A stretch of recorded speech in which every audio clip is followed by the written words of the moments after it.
सावन मन भावन ना लागे। रोरी चंदन बंदन अब पावन ना लागे। शिवदानी ही ज्ञानी संसार से आगे। और भंगिया बिना जीवन लुभावन ना लागे। बिन भोले के ये सावन मन भावन ना लागे।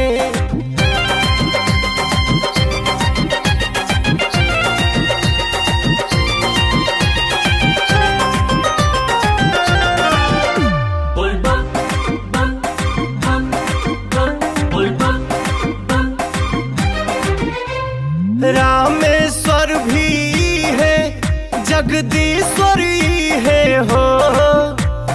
आदिदेव भी है ब्रह्मेश्वरी है हो।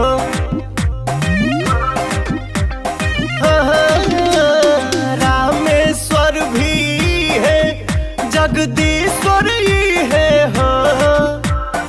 आदिदेव भी है ब्रह्मेश्वरी है हो।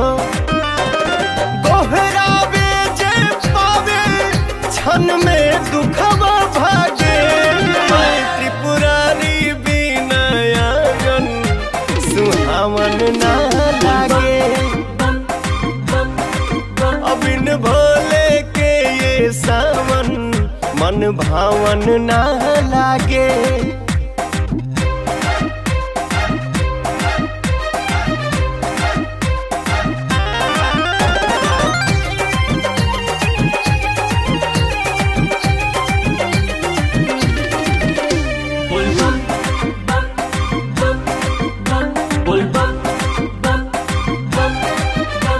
नीलकंठ भी है शक्ति के दाता हो।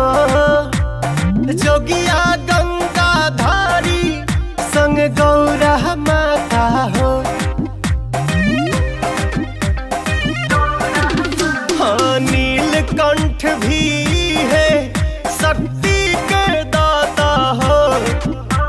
जोगिया गंगाधारी संग गौरा माता हो। पवन मतलबी गावे सारी रतिया जागे। बह बह के बिना सरगम सद्भावन ना लागे।